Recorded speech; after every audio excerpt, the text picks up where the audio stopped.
What's going on, guys? Welcome back to the channel. For today's video, we're going to be checking out the Transformers Bumblebee movie Studio Series Deluxe class concept art Sunstreaker. And it's wicked to finally see a live action movie take on this guy. You know, this is how he would have looked had he appeared in the movie, and he is pretty spot on to the actual concept art. Now, much like some of those on-screen characters, again, a great translation from G1 into live action. When it comes to a conceptualized design, this guy is looking solid. So, as we check out the details, that head sculpt is so G1 inspired. I mean, this is easily recognizable as the original Sunstreaker, although the details have been turned up to the max. Check out the mouthpiece, this is looking sick. I also love this futuristic windshield which he has slap bang in center, although I'm not the biggest fan of the shoulder design. You know, thankfully they're nowhere near as clunky as the concept art, although I still think are a little too large when it comes to a deluxe class, and unfortunately do cause for some big issues, especially when it does come to articulation. But some decent mechanized details here for the forearms, and the hand sculpt is strong. I mean, check out the little individual segments, these are looking awesome, although unfortunately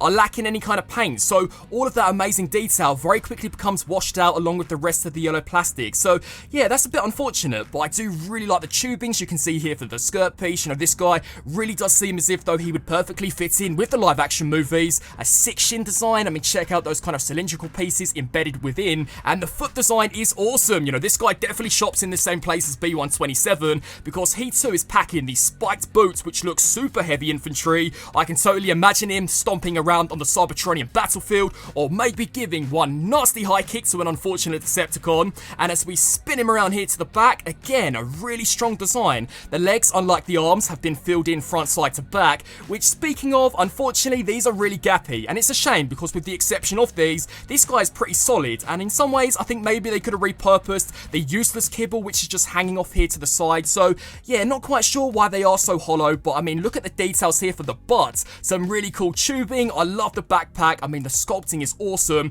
And one thing which I think is really cool about this guy is there are details underneath panels which you only see during transformation. So check out this. It kind of looks like maybe it would be a jetpack. I guess potentially hinting that we could maybe see a repaint into a side swipe, which I think would be awesome. And even the back of the head has been just as nicely sculpted as the front. So it's a solid concept. You know, it is a real shame this guy at the very least never showed up as a cameo in the Rise of the Beast movie, because towards the end of the Bumblebee movie, there were so many Autobots that were supposed to crash on Earth, and then when it came round to Rise of the Beast, unfortunately, there were only in total like 5, maybe 6 Autobots at a push, and 2 of them were Optimus Prime and Bumblebee, who were already on Earth. So it does make me think, could we maybe see this guy show up in a future live action movie? And if we do, because he is one half of the Lambro team, I'm hoping that Sideswipe won't be too far behind. And checking out what Cybertronian goodness Sonny is packing for the Decepticons, he includes 2 double-barreled Cybertronian blasters, which have been really nicely detailed, but these bad boys can also combine, not only to form a quadruple blaster, but so that once again we can throw it all the way back to that original G1 design, where he also kind of had the air filter on his back. So this is a great attention to detail, and in some ways I kind of wish maybe this could have been a permanent fixture and he could have come with a third accessory, you know, maybe a big rocket launcher like we saw included with Ironhide. I think that would have looked savage, because as we check him out here from the front, he is one lean, mean fighting machine packing a quadruple blaster over the back of his head. So yeah, this is a really solid design, and as I mentioned, one that we desperately need to see make it into the live action films. But now we've got to check out what move Sunstreaker is packing to help aid the fight against the Decepticons, and this is usually my favourite part when it comes to reviewing Transformers, although unfortunately we are going to be starting off on a slight low note. So my biggest advice to you guys before you begin messing around with him would be to take the shoulder pads and hinge them upwards, because if you don't, if Sunstreaker detects a crafty Decepticon on his left hand side, he wants to take his blaster, pull it out of his ass, he is gonna bonk, knock himself right in the head, because those shoulder pads are mighty, they are super meaty in their design, so that's a bit of a shame. So you are going to want to take them, hinge them upwards. Honestly, I think that makes him look a little better when it comes to the overall robot design, and whilst this does help slightly, unfortunately it doesn't fix the issue, because this time round they have transformed into some head shield deflectors. They pretty much encase the entire left-hand side of the head. So yeah, they are a bit clunky, and your eyes do not deceive you guys. This is the same engineering which we did just see on that Rise of the Beast Optimus Prime. So honestly, kind of restricted. But when it comes here to the head, this is as far as it will look up. It can then look down slightly, and it will rotate left to right. You can also make use out of the transformation joint to slightly elevate the neck, which I actually think is kind of cool. The shoulders, in addition to moving outwards, can rotate all the way around.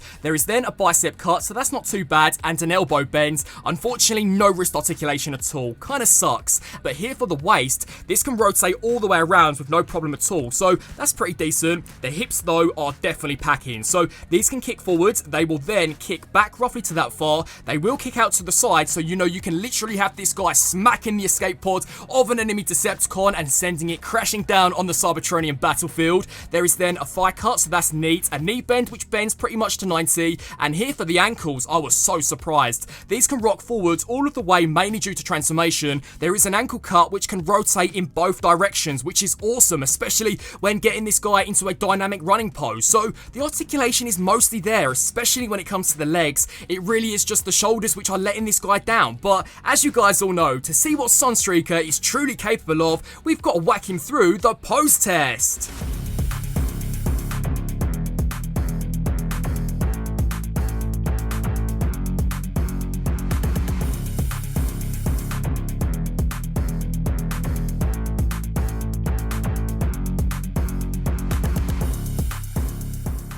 And comparison time, first of all, I am whacking out the Transformers Earthrise Sunstreaker. So the closest we've so far seen to G1 accuracy when it comes to the main line. And damn, as I mentioned previously, what a great translation from G1 into live action. I'm really hoping that this subline can continue. I mean, how awesome would it be to see a full-blown Cybertronian Optimus Prime based on that wicked unused concept design? But to compare him alongside some characters which did actually appear on screen, first up we have the Cybertronian Ironhide, RC, who is without a doubt one of my favourite designs of this character of all time. Cybertronian B127 and Sunstreaker is definitely giving this guy a run for his money on who can be the most vibrant when it comes to the battlefield. You know, if I was either of these two characters, I would definitely be ducking for cover because they are going to stick out like a sore thumb for the Decepticons. The Studio Series Deluxe Class Brawn, and so far I think Sunstreaker, despite being based on a concept design, is fitting in amazingly with some of these actual on-screen characters. And then finally, Optimus Prime, who looks all well and good alongside some of these characters, but he is the only one that so far has an Earth-based form. So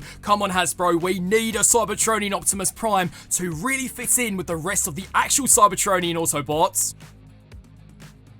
So, transformation time for Sunny, to be honest guys, is super damn sleek. So, for the first step, you are going to want to take these big old moon boots and slap them into the shin guard. So, do the same here for this side. Then what you'll do is take a hold of the thigh, rotate this entire piece here around, exactly like that. Then for the next step, you are going to want to take these headlights, pop these here up, and spin these here around until they actually combine here with this piece. So, snap that section in there, come around here to this side and do the same. So pop this panel up, rotate this piece here around and snap that into place. Now one thing I thought was super cool is that Hasbro have actually made use of the robot design to help aid the tabbing system of the transformation. So those moon boots, those tiny little grates, are actually going to combine directly in the middle, which to be honest I thought was really cool. Then for the next step, you are going to want to take these massive shoulder pads and snap these here upwards. We can then pretty much turn him here to the side because you are going to want to take the elbow and slide this here all the way back. Now once that's complete, we can then take this panel, pop that open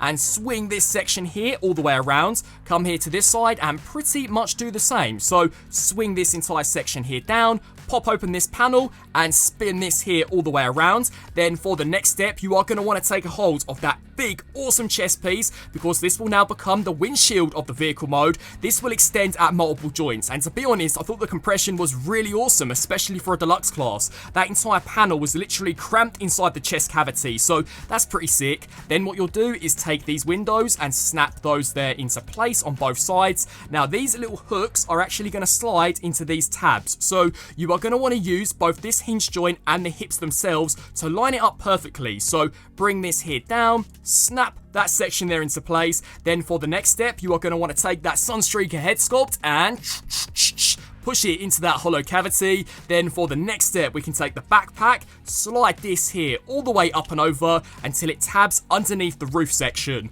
Now when it comes here to the arms, these tabs are going to slide underneath these windows, and then these little notches here are going to slide into those tabs. So just push this section in, snap that into place, come around here to this side and do exactly the same on the opposite side. And then for a few finishing touches, you are going to want to take specifically this shoulder pad first of all, snap that section down, and then this one here will clamp right over the top.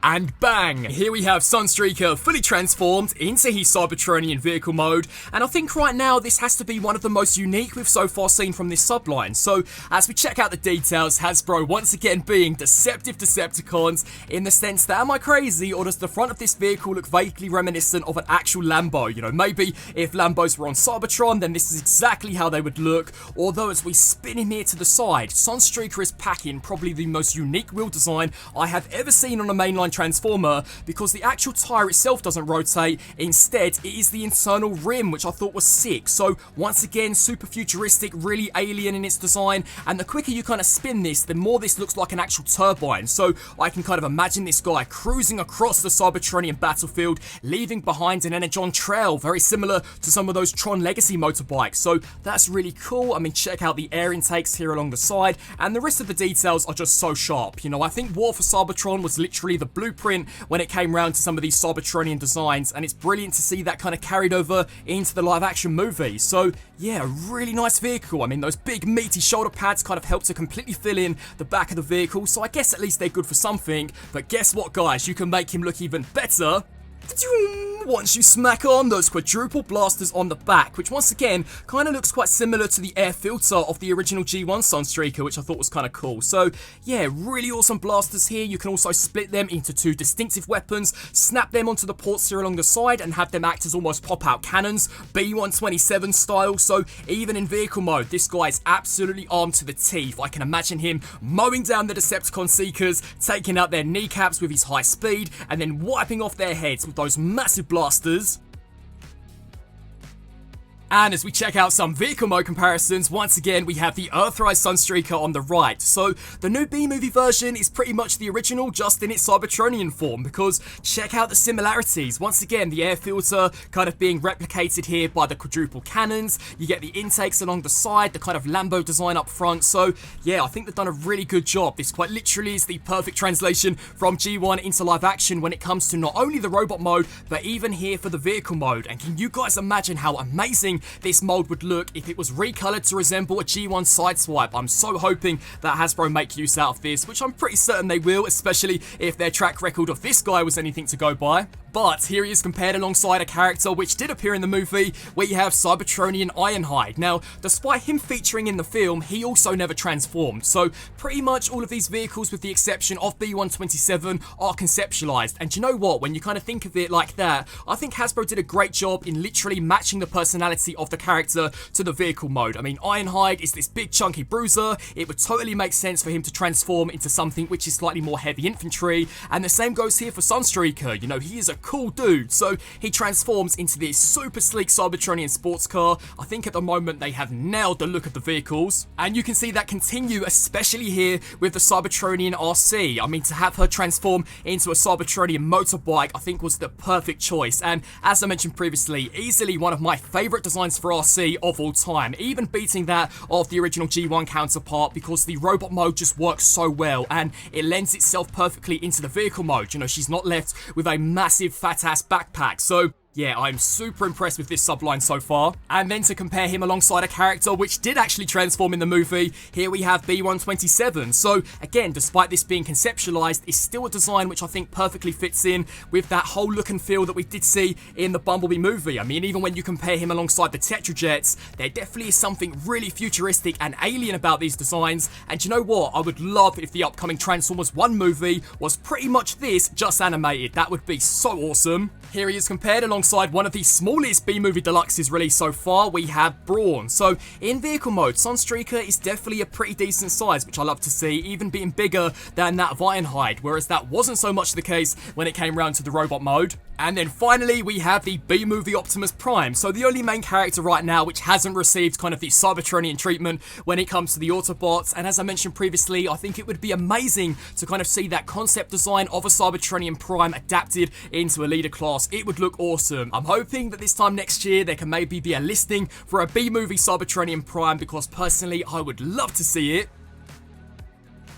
And so, wrapping up on this review for the Transformers Bumblebee movie studio series Sunstreaker, overall it's a pretty decent concept. I mean, robot mode wise, they've done a great job in literally translating that original G1 design into live action, and one that is based on Cybertron. You know, the design looks awesome. My only real big issue with this guy overall would be the shoulders. You know, the shoulder pads are too clunky, and unfortunately the articulation, you know, the way they've been engineered is very similar to the 86 Hot Rod and the Rise of the Beast Optimus Prime. So, unfortunately, he is a little limited in that area, but besides that, the robot mode is a near 10 out of 10. I think he looks great. And the vehicle mode, as I've kind of been banging on about, I think it's sick. I mean, much like the robot design, they've pretty much taken that OG G1 design and just slapped it on Cybertron. You know, this to me really does resemble that of an actual Lambo. They've taken an unused design and have finally made it into a reality, and I'm so glad that they have, because Sunstreaker perfectly fits in with other characters from this subline and looks pretty damn awesome. I would love to get your thoughts on this guy down in the comment section below. What do you guys think? I want to thank you all so much for watching, and until my next review, transform and roll out!